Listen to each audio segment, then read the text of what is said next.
ಕ್ರಮವನ್ನು ನಾನು ಸ್ವಾಗತ ಮಾಡ್ತೇನೆ. ಸತ್ಯಮೇವ ಜಯತೆ. ಏನು ಲೋಕಾಯುಕ್ತ ತನಿಖೆ ನಡೀತಾ ಇದೆ ಈ ಪ್ರಕರಣದಲ್ಲಿ ನಾವೆಲ್ಲ ಮೊದಲಿನಿಂದ ಹೇಳ್ತಾ ಇದ್ದೇವೆ, ವಿರೋಧ ಪಕ್ಷಗಳು ದುರುದ್ದೇಶಪೂರ್ವಕವಾಗಿ ಈ ರಾಜ್ಯದ ಆಡಳಿತವನ್ನು ಬುಡಮೇಲು ಮಾಡಲಿಕ್ಕೆ ನಾವೇನು ಒಳ್ಳೆ ರೀತಿಯಿಂದ ಉತ್ತಮ ಆಡಳಿತ ಕಾಂಗ್ರೆಸ್ ಸರ್ಕಾರ ಕೊಡ್ತಾ ಇದೆ, ಅದಕ್ಕೆ ಹೊಟ್ಟೆ ಕಿಚ್ಚನಿಂದ ಈ ರೀತಿಯಲ್ಲೆಲ್ಲ ಆರೋಪ ಮಾಡ್ತಾ ಇದ್ದಾರೆ ಅಂತ ನಾವು ಹೇಳಿದ್ದೇವೆ. ಅದೀಗ ಸತ್ಯ ಅಂತ ಹೇಳಿ ಇವತ್ತು ಉಚ್ಚ ನ್ಯಾಯಾಲಯನೇ ತೀರ್ಪನ್ನು ಕೊಟ್ಟಿದೆ. ಆ ತೀರ್ಪು ನಾನು ಸ್ವಾಗತ ಮಾಡ್ತೇನೆ.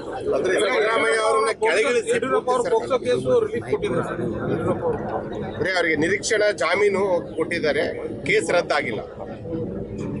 ಈಗ ಆ ಕೇಸು ಕ್ರಿಮಿನಲ್ ಕೇಸ್ ಇದೆ, ಕೋರ್ಟ್ ತೀರ್ಪು ಕೊಟ್ಟಿದೆ, ಆ ಕೇಸ್ ನಡೀತದೆ. ಮಾನ್ಯ ಸಿದ್ದರಾಮಯ್ಯನವರ ಬಗ್ಗೆ ಇವತ್ತು ಈಗಾಗಲೇ ಹೇಳಬೇಕು ಅಂತ ಹೇಳಿದರೆ, ನಾವು ಮೊದಲಿನಿಂದ ಹೇಳಿದ್ದೇವೆ ಅವರು ಯಾವುದೇ ರೀತಿಯ ಈ ಪ್ರಕರಣದಲ್ಲಿ ಅವ್ರ ಪಾತ್ರ ಇಲ್ಲ ಅಂತ ಹೇಳಿ. ಅದು ಇವತ್ತು ಸಾಬೀತಾಗಿದೆ. ಅದಕ್ಕೆ ನಾನು ಹೇಳ್ತಾ ಇರ್ತಕ್ಕಂಥದ್ದು ಸತ್ಯಕ್ಕೆ ಜಯ ಆಗಿದೆ. ಅಲ್ಲ ಸರ್, ಪಾತ್ರ ಇಲ್ಲ ಅಂತಲ್ಲ, ತನಿಖೆಯನ್ನ ಸಿಬಿಐ ಕೊಟ್ಟಿಲ್ಲ ಅಷ್ಟೇ. ತನಿಖೆ ಇಲ್ಲಿಂದ ನಡೆಸಬೇಕು ಅಂತ ಹೇಳಿದ್ದಾರೆ. ಇಲ್ಲಿವರೆಗೆ ಅವರ ಪಾತ್ರ ಏನಾದರೂ ಇದೆ ಅಂತ ಸಾಬೀತಾಗಿದೆ. ಯಡಿಯೂರಪ್ಪ ಕೇಸಲ್ಲಿ ಏನಂದ್ರೆ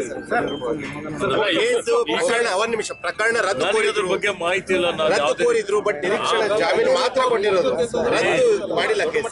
ಈಶ್ವರ್ ಖಂಡ್ರೆ